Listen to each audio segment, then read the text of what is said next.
It takes a few seconds to connect.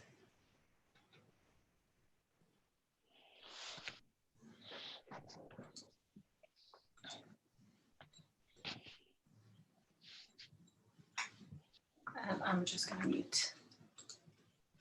Ready.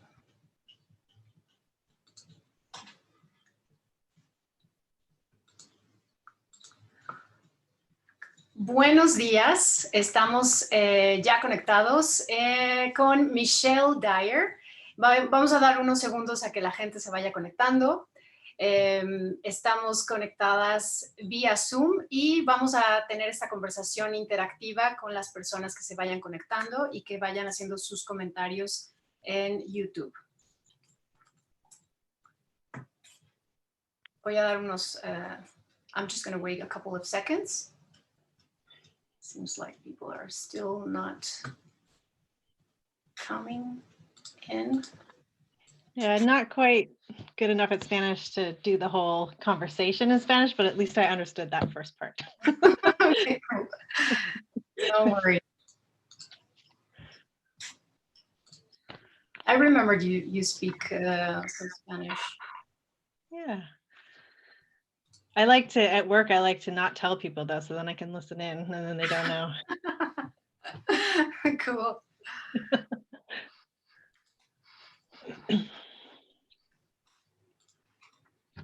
So I don't see anyone connecting. Hopefully they'll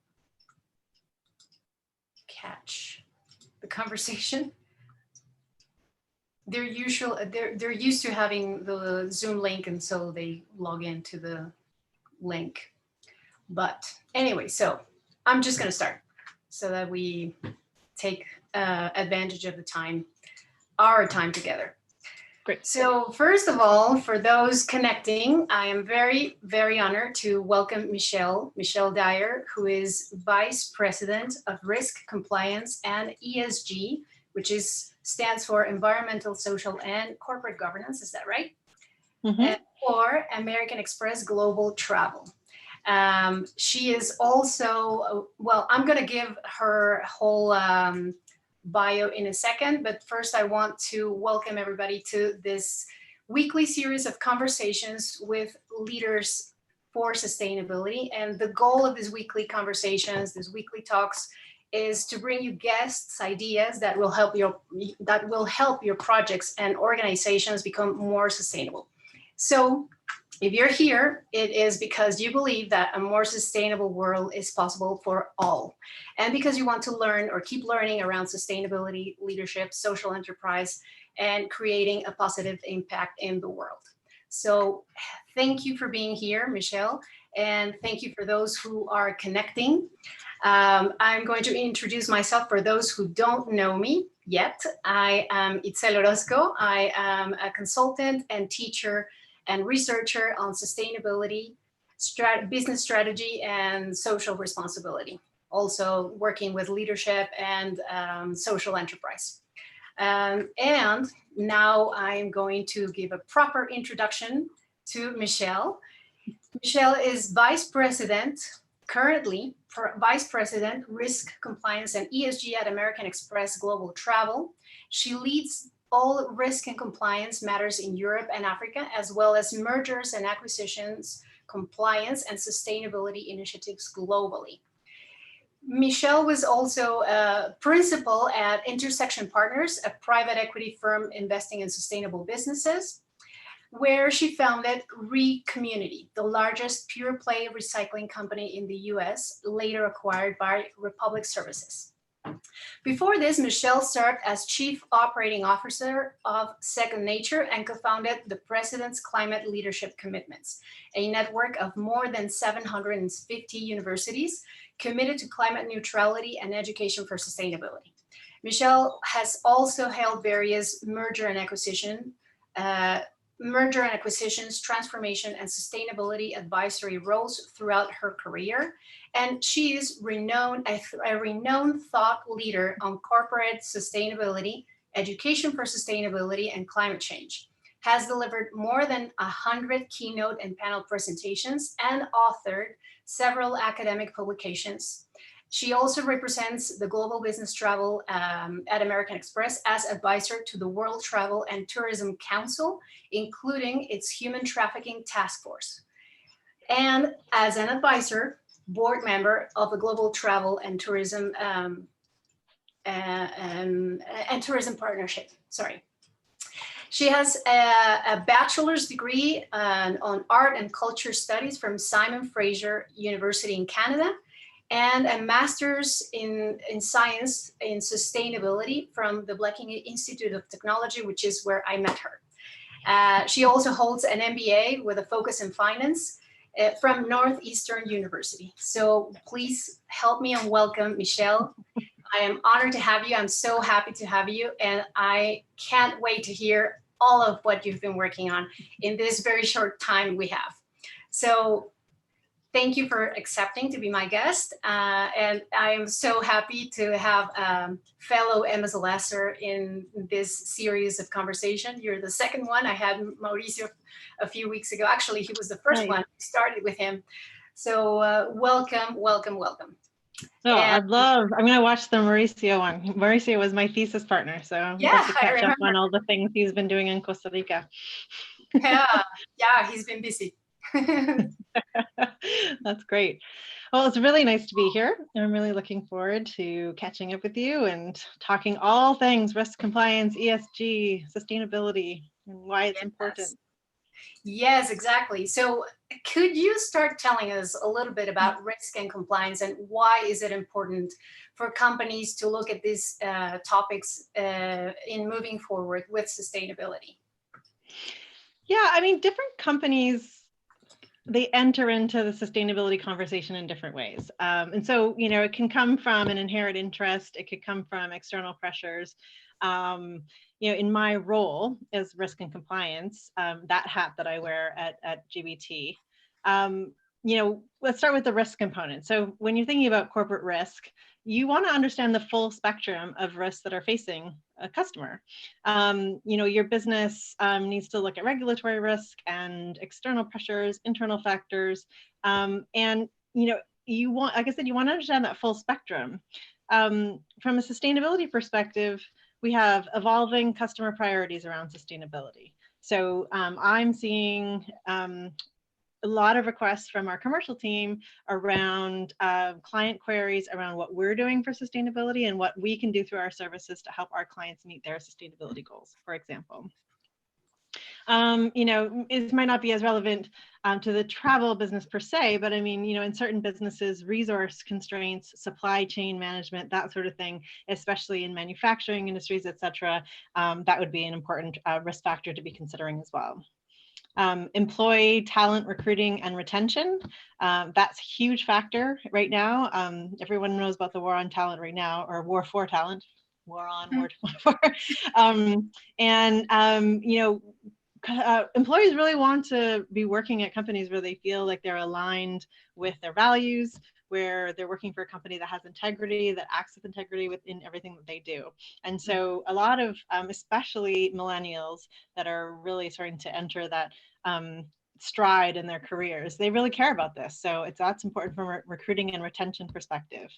You also have regulatory concerns that are coming up in some countries stronger than others, but you know, even in like larger countries that have traditionally not put a lot of priority on sustainability, we're starting to see emerging signs that I'll speak to a little bit around compliance. And then finally, investor interest. If you're looking to grow, especially inorganic growth through acquisitions, I'm seeing a ton of investor interest around sustainability. So, you know, you get your BlackRock statements from like Larry Fink's annual investor newsletter that's getting more and more focused on sustainability as time goes on. The Business Roundtable has announced that sustainability it's not just an add-on, but it should be actually at the center and the core purpose of how businesses organize themselves and how they contribute to society. And then you're also seeing This is more in the public markets, but you're seeing a lot of outperformance of ESG focused strategies versus traditional, like the S&P and the Dow Jones, et cetera. So in terms of indices, you're starting to see that ESG strategies really do outperform. So investors are quite interested in this. And, in terms of from an mergers and acquisitions perspective, equity investors, debt lenders, and rating agencies all are asking ESG questions in their due diligence. So this is really showing up on paper. This isn't just something that they're talking about in the media. Yeah, and I was quite surprised to read what was happening with the business roundtable last year, and they were focusing a lot on stakeholder rather than shareholders. And this was huge. I mean, LinkedIn was exploding with the news around this issues, and I've been reading a lot more in the last few years, in the last, I guess, couple of years, even more focus on impact investing and ESG investing. Absolutely. In your role, working with this issue, how do you see this ESG investing pre and post COVID? How is it behaving before, and what do you think will happen after COVID? So in order to sort of set that up, let's just talk about two additional factors there that you asked about earlier, which is one, compliance, and then two, just sort of sustainability generally. And then let's talk about how COVID, because I think it's important to set that up in order to have the context of like, so what's going on in this moment. So from a compliance perspective, regulatory expectations around transparency have increased.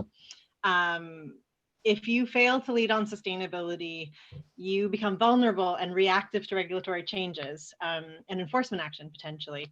So in the EU here, we have the EU Directive 2014 number 95, which requires large companies to prepare non-financial disclosure statements on ESG issues. And even in the US, which has sort of lagged around more formal regulation around sustainability issues in recent years, the SEC chair has acknowledged that there's a growing drumbeat among investors, so driven by business as opposed to government regulation, to have ESG reporting standards, because we're seeing reporting come out in all sorts of different forms, and investors would like, a level playing field so they can compare apples to apples when they're looking at potential acquisitions and investments. A little bit more granular and sort of tactical around certain topics. You see the UK Equality Act of 2020 requires annual disclosure, of the gender pay gap, and the UK Modern Slavery Act requires a board-approved public statement on human trafficking and what you're doing to prevent it. So we're seeing a lot of emerging regulation, and as I said, you don't want to be on your back foot. You want to be ahead of that.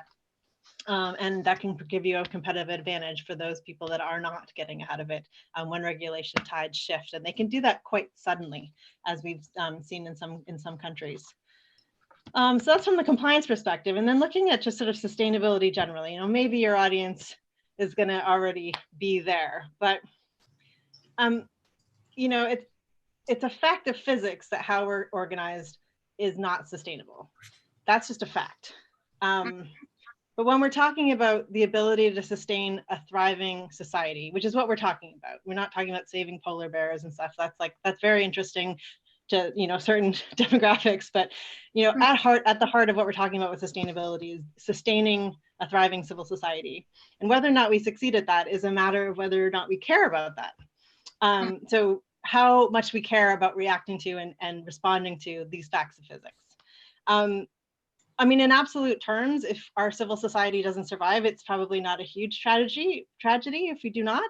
In relative terms, from a human perspective, I think it's probably a huge tragedy, in terms of the whole totality of the evolution of Earth. Maybe we're just a blip. But I personally do care about maintaining a thriving civil society, and I think most people that are listening probably do too. What really concerns me, though, is the disparate nature of suffering sustainability consequences. So, if we look at it as almost like a game, certain societies are going to suffer more than others, and often it's poorer nations that are less resilient and will suffer more. And though no one's immune, as we're seeing right now with COVID, right? I mean, certain natural and sustainability related issues are, they hit everybody regardless. You can't sort of spend your way out of it. But what is really sad to me is that I feel like we're willing to trade off just these very, very shallow things for that suffering. So if it were a matter of basic survival, like some sort of animal food chain thing where like, I survive or the other person survives, it might be a bit more understandable. But I do really feel that we're willing to let others suffer, to utilize outdated technologies, inefficient appliances, leave trucks running while we run into a store, buy TV number 4. And that just to me is a real, it's a tragedy of the commons. It's a real social tragedy. And if lockdown has taught me anything, it's that what we really, really need is a lot less than what we think it is. So from a sustainability perspective, bottom line, businesses play a huge role in communicating and creating desire for products, et cetera. And we can align ourselves with something that's just a lot healthier and going to produce a sustainable and thriving civil society as opposed to more human suffering. So that's kind of how I kind of take the risk, compliance, and ESG components of my job and put them together. To me, that's the totality of things that I'm concerned about. What are the risks we face as a business? What do we need to do for regulatory compliance? And how do we show up in the world as a business to help our clients meet their sustainability goals and contribute to a thriving human society? So that's under normal time. So now here we are, COVID, right? Right. What's your perspective? So from an ESG investing in a post-COVID world, let's first of all talk about sort of investing in general and then sort of connect it with sustainability. So I'm personally more familiar with private investments, so I can't talk too much about the public markets. I'm sorry. That's just not my field. But this experience of COVID it's unprecedented in our time, but we can look to the post-2008 economic issues for some lessons, right? So in terms of the financials of deals in the private space, deal multiples, so that's enterprise value divided by EBITDA, so that's the multiple, right? They recovered faster than deal volume and valuation of companies did. So for example, in the 3 years prior to 2008, the average multiple was around 10.8 times EBITDA. And then in 2009, so a year after the crash, 6.5 times it dropped down to. And then 10 years later in 2019, it was up to an average of 11.6 times, which is record level. So the multiples came back pretty quickly. However, from a deal volume perspective, so how many deals were happening, it took about 5 years to recover. And deal value has never really recovered. If you look at average deal value, it's still a little bit lower than pre-2008 levels.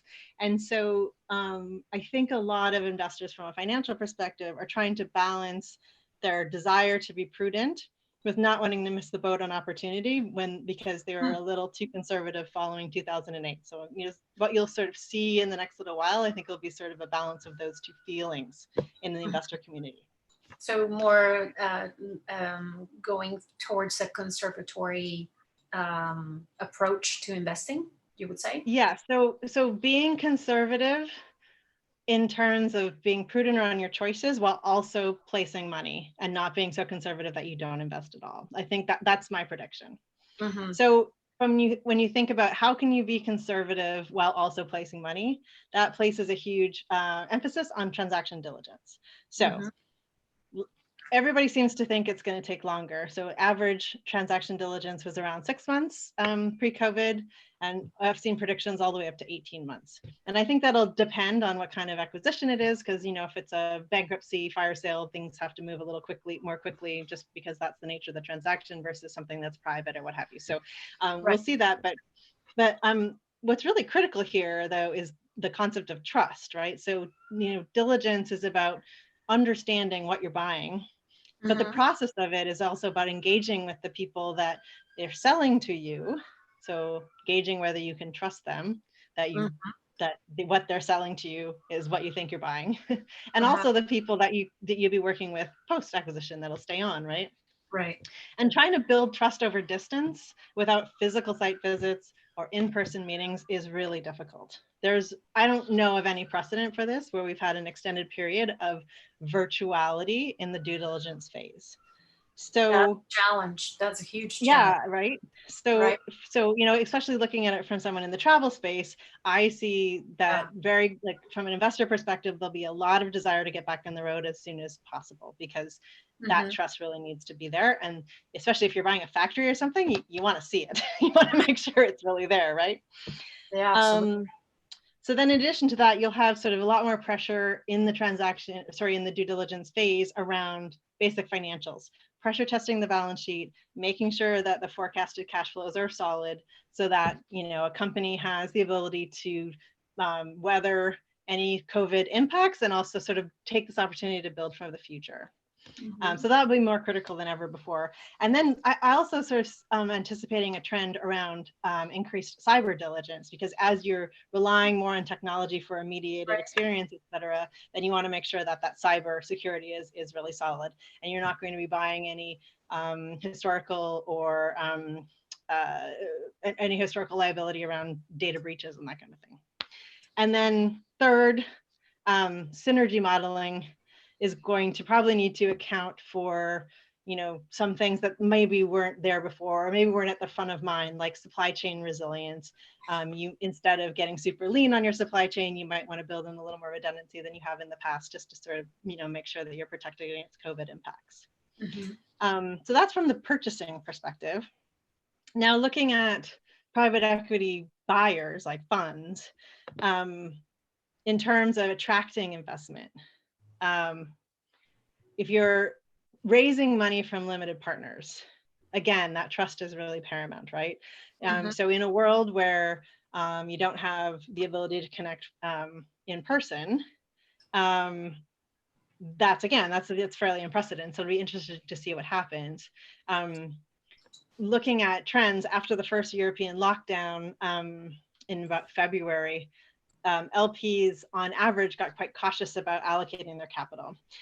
And then in about the last few weeks, people are starting to release their holds on investment, but overall investment volumes remain a little bit lower than before January, February.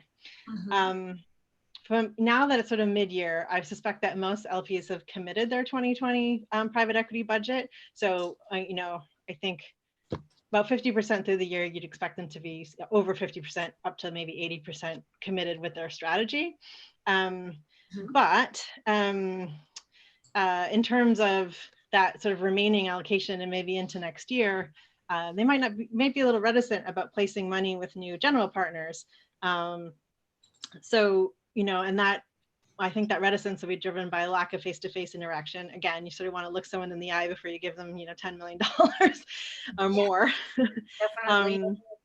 Yeah, and so, I think you'll see a lot of re-upping with general partners that they've already got a relationship with, re-upping, maybe doubling down on companies within that portfolio or pieces of portfolio, maybe transitioning companies from one fund portfolio to another, instead of buying new companies, and LPs will be looking for general partners that have performance that's been tested over several cycles, so through 2008 perhaps, that are creating true value, and not just sort of on paper value, and have a very well articulated rationale for their investment strategy. So I think there's also going to be some increased interest in distressed assets, because there's going to be distressed assets out there and some bargains to be had. And then also specialist funds that focus on things that have a lot of tailwind right now, like healthcare, cybersecurity, et cetera, technology, video conferencing, that kind of thing. So that's kind of a general investment. That's my thesis anyways. Don't quote me.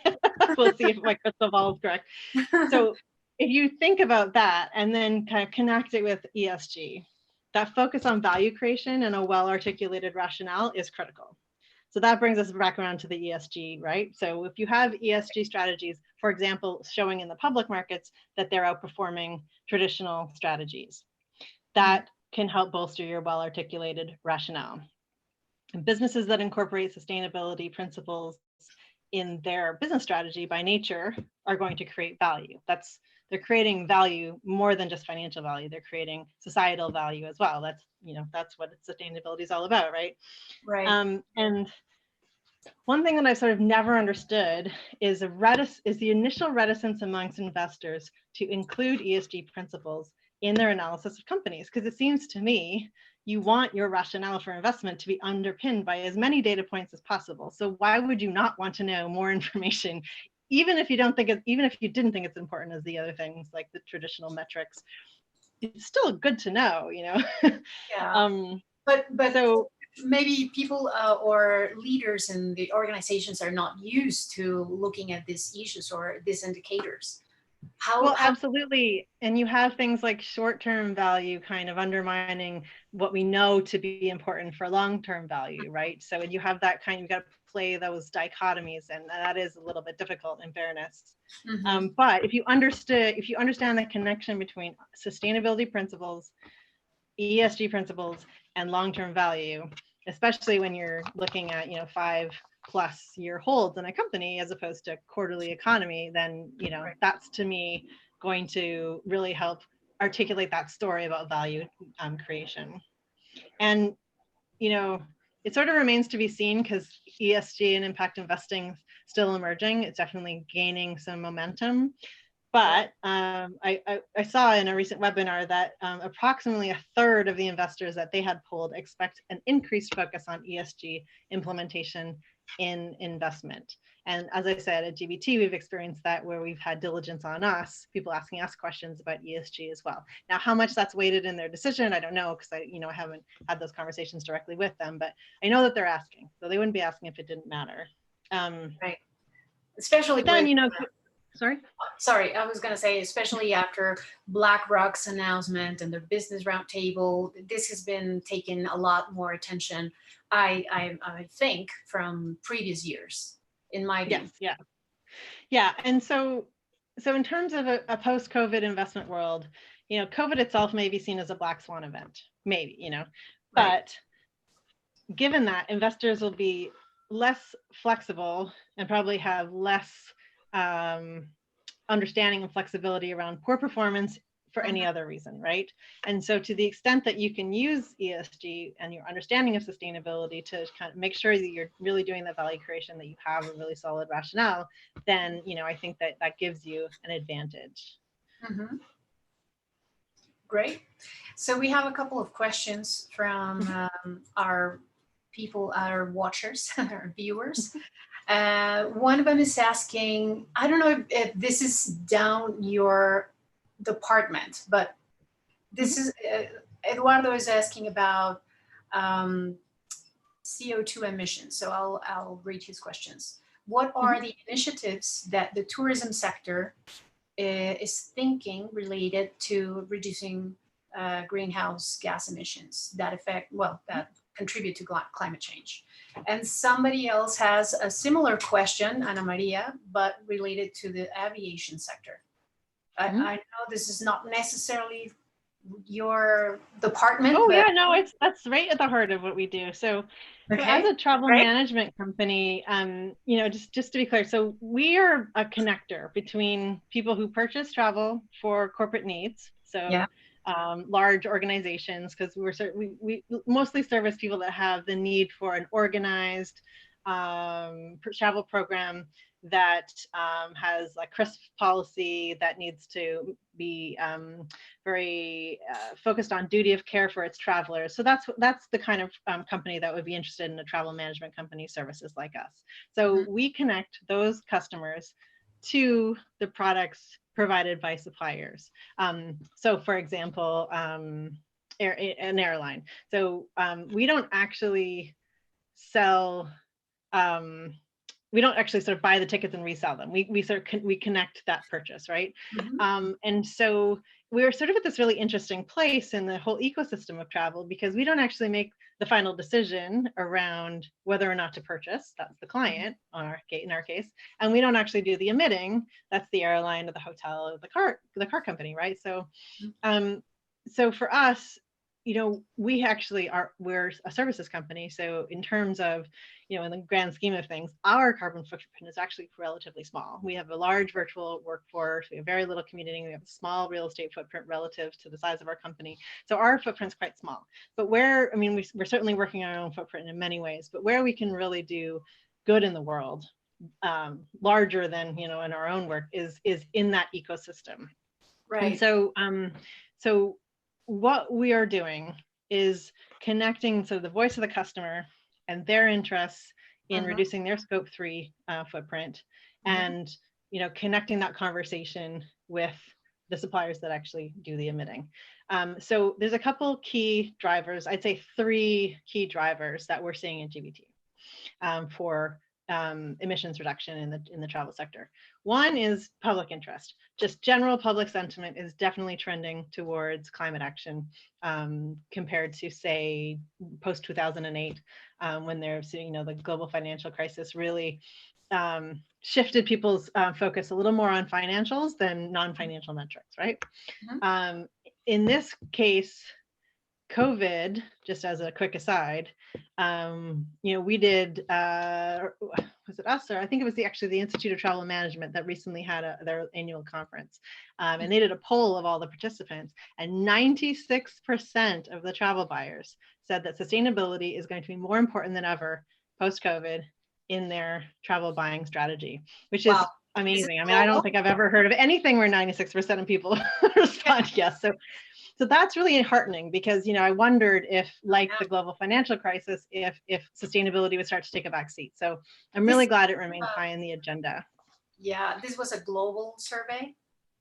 I think the audience at the Institute of Travel Management is largely European focused, but it is, people from all over the globe can attend. So the majority are probably based in Europe. So that's one, is consumer sentiment.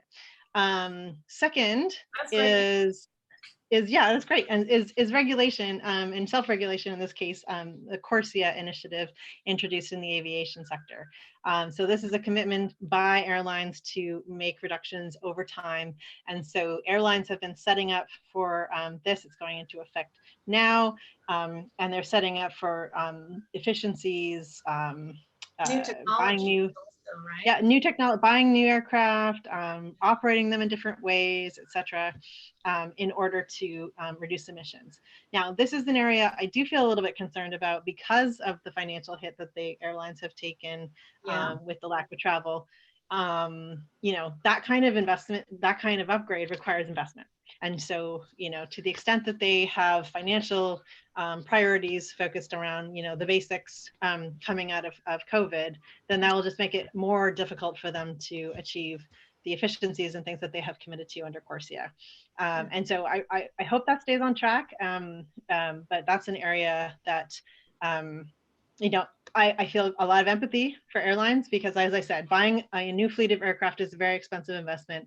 And, when you're trying to make sure you're preserving livelihoods for, your important staff, then those are hard priorities to balance. So I do have a lot of empathy for that. But CORSIA is another important driver.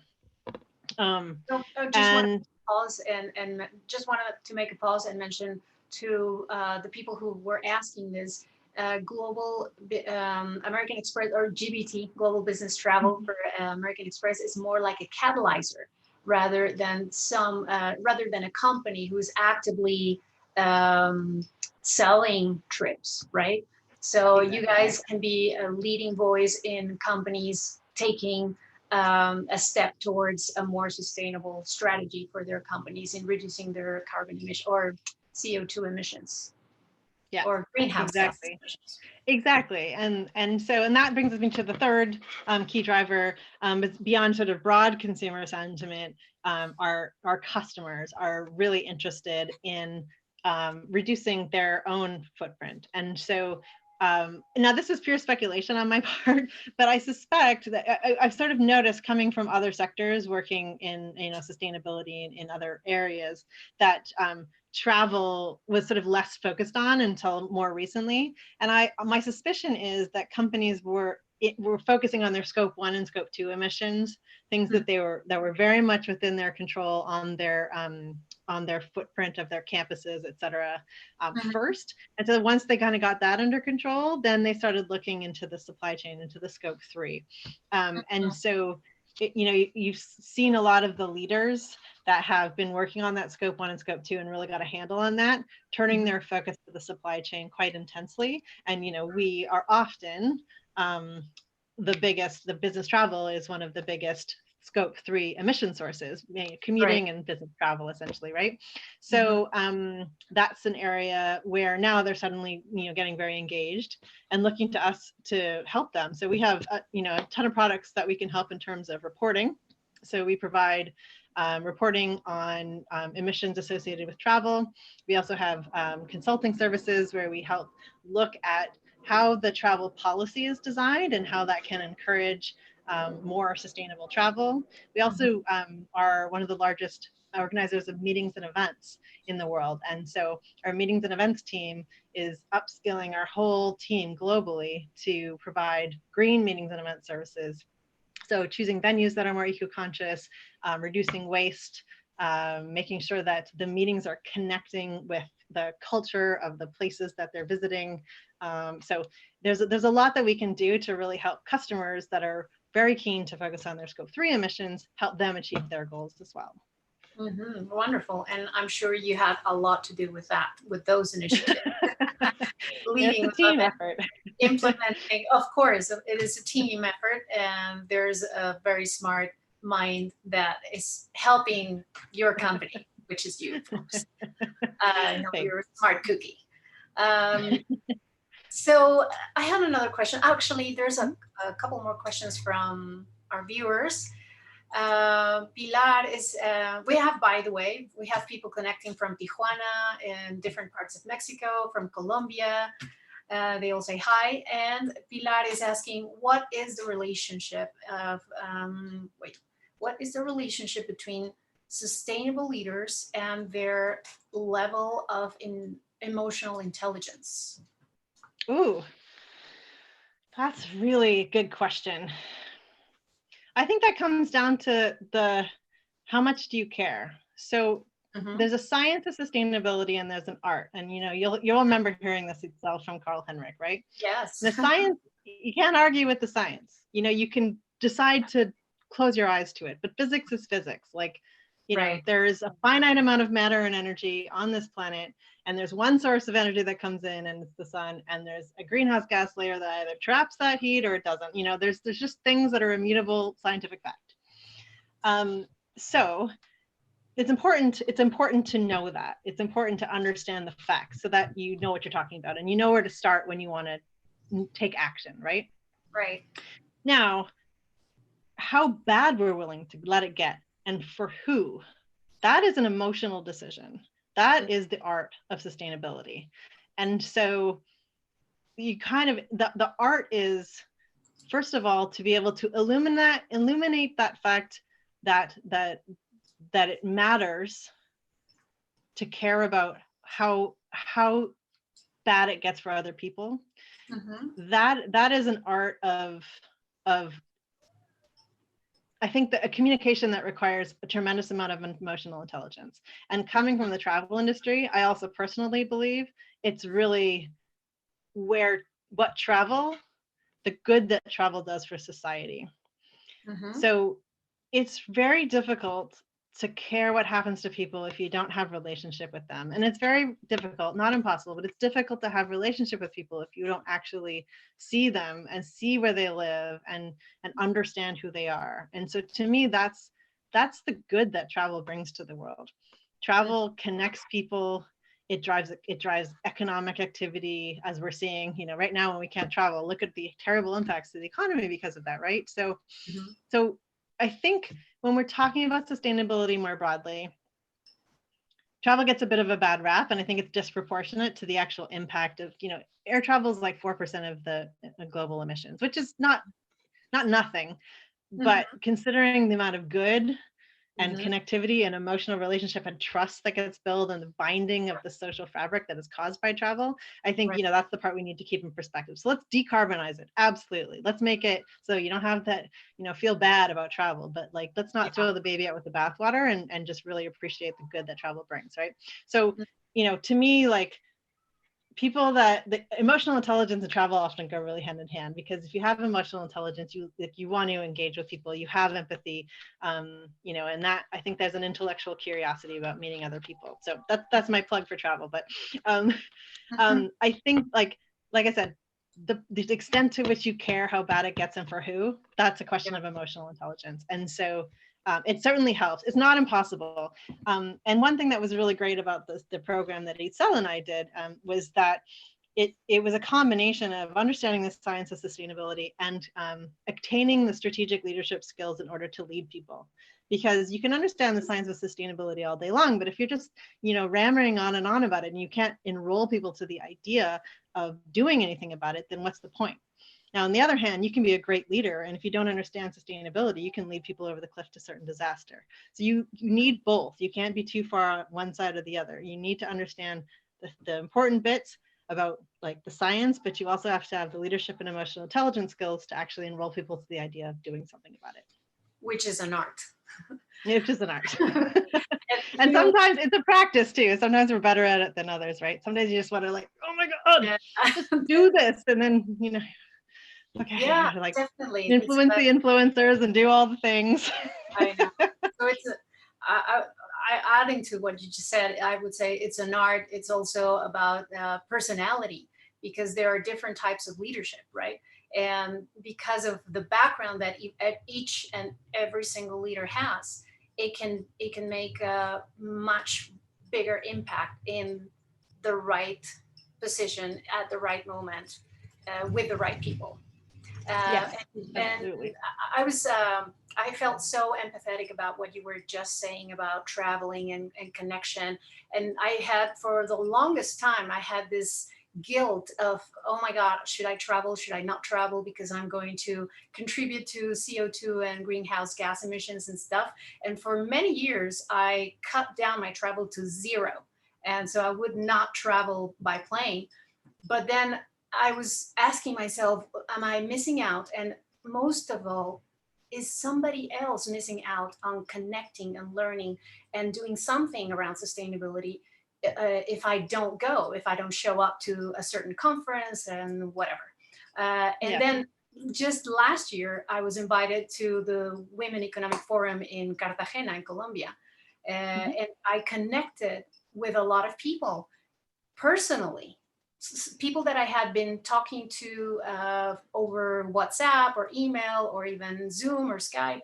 And it was a completely different setting, and it was a completely different connection, meaning a much deeper connection. And it was very different. And then I started reevaluating and then choosing those events that I would rather go to and those that I would not go to. I mean, if a plane trip was included, included. But yeah, definitely. Yeah, I mean, I think it's like everything, you should do things with intentionality. Understand the impacts. Right now, one of the best things we can do is offset. Well, that's what we have right now. We can choose to vote with our dollars, and airlines that are more focused on sustainability than others and drive that market. But believe me, there are many, many, many people in the travel industry that care a lot about this and want to decarbonize travel so that we don't have that feeling of guilt. We can go and connect. I mean, the connection and the relationship, but also the personal rejuvenation. I mean, I was in Mexico City for a conference, the Women's Forum on Economy and Society. And there were so many inspirational speakers, first of all. But in particular, I heard a particular speech and, met the speaker that just rejuvenated me, that made me feel ready to keep on the good fight, because it gets exhausting after 15 years of the work. I totally agree. Yeah, definitely. Wonderful. And also, I mean, just adding to that, it's also not only the trip that you're not taking, or that the one that you are taking and offsetting, like you said, but also your entire lifestyle, or your entire, whether at home. Well, right now we don't have a choice, most of us, but also your professional choices. How are you designing your life so that you are adapting more sustainable habits and consumption habits, transportation habits, etc. So it's a whole, it's a very integral perspective, if not just it's not just about travel or not to travel.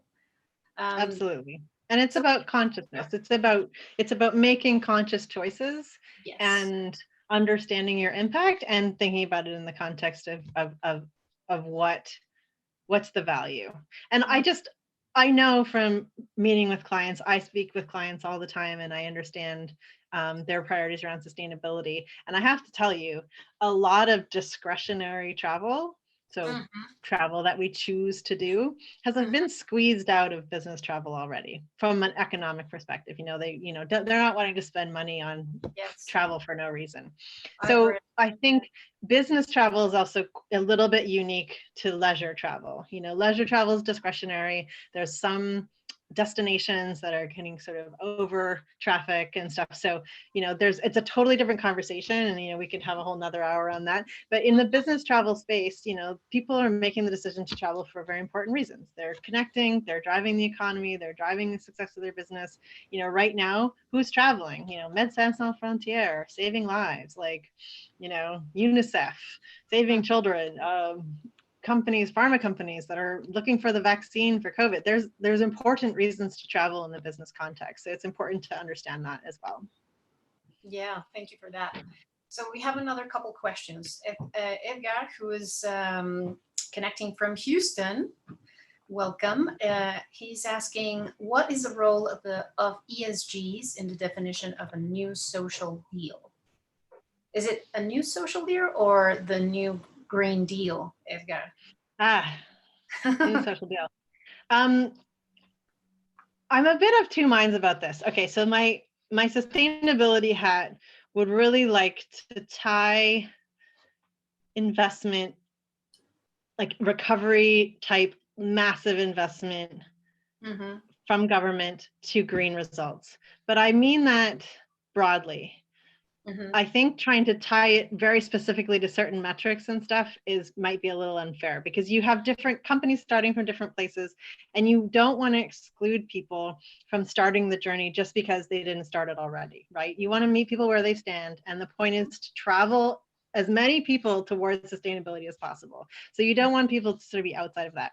Having said that, from a bigger perspective, from a big picture perspective, if you are about to invest billions of dollars into recovery, gone are all the, well, it's too expensive to convert this plant to renewable energy or what have you.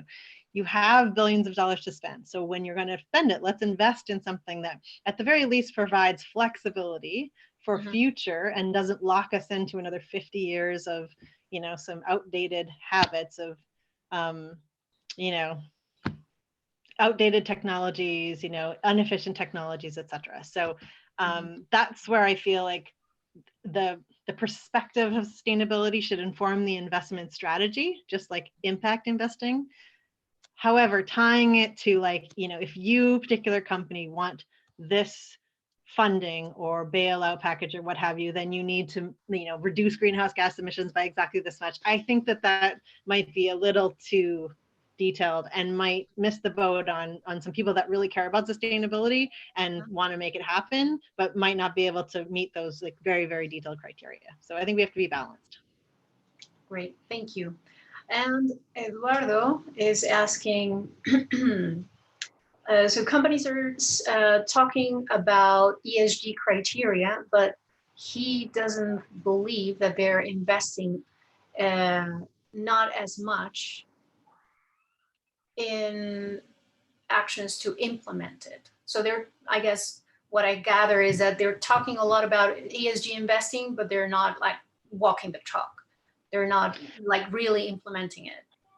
I What's think that might have been the case for a little while, but I think the tide's kind of turned on that. So, for example, just to pick one inclusivity, diversity and inclusion idea. So there was a lot of talk about, we care about gender balanced leadership and, but not a lot of action happened. But now I'm seeing investors like LPs into GPs and GPs into companies saying, how many women are in your leadership team? And if you don't have at least one, you are not getting our money, for example. So, that tide's turned quite a bit, still a lot more to do. Big champion of that. Also, there's sort of two things. I've had over 100 conversations with clients and prospects about sustainability since I took on this role at Global Business Travel a year and a bit ago. So customers aren't going to be these are pretty senior people. They're not going to be wasting their time and my time asking me about something they don't care about. Right. And I'm seeing clients, especially the real leaders, holding us to account on, what's the roadmap for this product? How can you help us identify diverse supplier spend within the spend that we spend with you and stuff? So real specific projects. Improving reporting, all that kind of thing. And then my last point is that, to be honest, a lot of great activity happens or begins in hypocrisy. So somebody goes out there and makes some grand statement, and then, a whole bunch of people in the background need to hurry up and make it happen. If that's how it happens, doesn't matter to me as long as it happens. Okay, great. So I guess we're like 10 minutes to finish. I guess you already talked a little bit about my question on what could possibly be the best business strategy post-COVID. So you've sort of covered a little bit of that. I don't know if you want to add. I have a couple specifics though, because you gave me that question before, and so I put some thought into it, and I think it's a little too soon to tell, to be totally honest. I mean, I think we're still in the first wave, right? So we have a lot to learn about what this actually means, and this is our first global pandemic in an economy like ours that's like technology enabled, etc. But principles wise, I think first of all, use your experience of COVID to lean into and lead through the lens of your values. Companies that are winning right now are leaning into their values and not just tossing them aside because it's an emergency. Second, identify areas of vulnerability and shore them up. So we might have underinvested, like I said, in supply chain resilience because the just-in-time economy was working perfectly. Okay, so now maybe that's a vulnerability that we need to shore up. Acknowledge it, embrace it, and shore it up. I'm sorry, go ahead. Which could be part of their risk management as well. Absolutely. Third, be nimble, be able to go virtual, on-site, and anything in between. We've proven that, not everything, some things require, like a haircut requires being in person, but a lot of businesses can work very well virtually. And so, understand what that means in terms of managing a virtual workforce and keeping them engaged and keeping them understanding the business strategy, etc. But also think about the opportunities that brings. You can actually access a global talent pool now because you figured out how to work virtually. So there's some ways to be more nimble through this experience and sort of learning from that. And then the last item, the fourth item, really speaks to that emotional intelligence question, which is soft skills, emotional intelligence, leadership, communications, and inclusivity matter more than ever because you have uncertainty. So you need to create, our CEO has been quoting Ken Chenault, who is the former CEO of American Express Card. And so many of us have heard this before, but a leader's job is to define reality and create hope. And that's not something you can learn from a book. That's something that great leaders do on a regular basis, but it's really important in a crisis. Nice. And then also when you're working in a virtual situation where all of your relationships are suddenly mediated by technology, be very mindful about inclusivity. And just simple little things like when you have a meeting of 10 people, name everybody as they come in, facilitate the conversation so people remain included, so that you're actually utilizing the full resources that you have, and you don't have people that are just sitting on the fourth screen of your Zoom group, trying to get a word in edgewise. Wonderful, and wonderful quote. It reminded me of Christiana Figueres' last book, which is having a positive outlook on what sustainability, or what the world within sustainable boundaries or principles should look like. Yeah, very nice one. Thank you so much for that. Let's see. So I had a couple more like comments rather than questions, so I can just send them to you later. And just a very last question for you, which you've already sort of answered with these last 4 items you shared with us. How can we lead towards sustainability? If you want to add to what you just said, which was wonderful, by the way. So I think know what it means. There is a definition. There's science around this. Know what it means. Connect with people, travel, get to know them, understand your impact in a way that brings it alive and makes it real to you, and makes you care about how your impact affects other people. And then get on with it. Just get on with it. Get started. Make what seems impossible inevitable.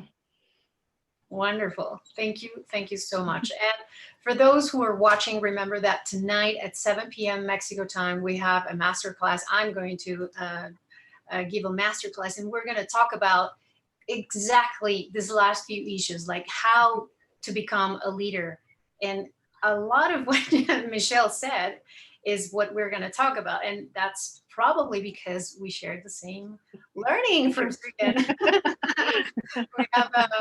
We share that thought for sustainability and leadership for sustainability. So you're welcome to come and join. And remember, there's also the coaching sessions that I do and the courses on sustainability, which are online in Spanish. Sorry for those connecting who are not Spanish speakers. So thank you so much, Michelle. It was a pleasure. It was an honor to have you. You are such an inspiration to a lot of us. And I'm so glad that finally I had a full set of guests during May, all women, because my first guests were only men. And I was like, where are the women?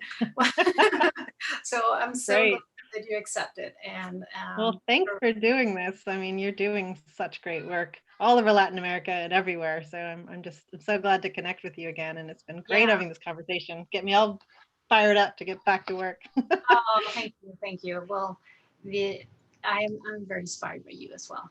So thank you so much, everybody. There's a lot of comments coming in. Ana Maria says, why not acting immediately and compensate their emissions with carbon compensation initiatives already available? Well, I can. You mean individually? Because from a GBT perspective, it's a good question. From a GBT perspective, we offset 100% of all of our own business travel.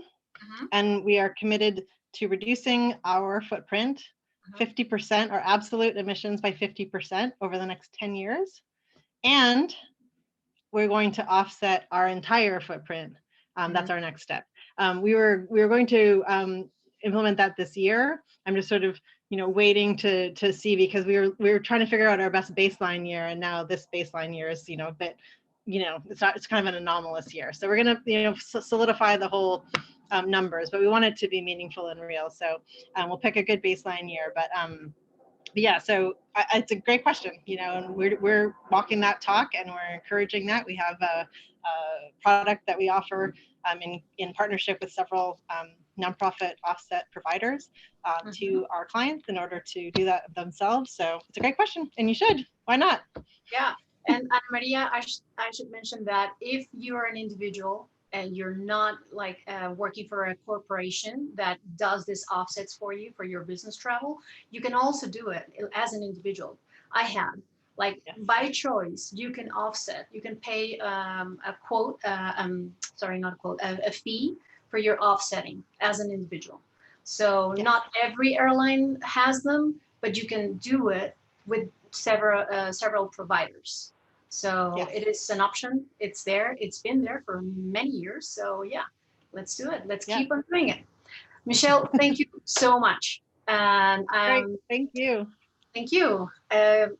Gracias a todos los que se conectaron. Gracias por sus preguntas, comentarios. We had people from Mexico, from the US, from Colombia, from, I believe, Ecuador and Peru. Thank you so much for being here. And I'll hang up and I'll call you back again in a minute. Adios. Bye.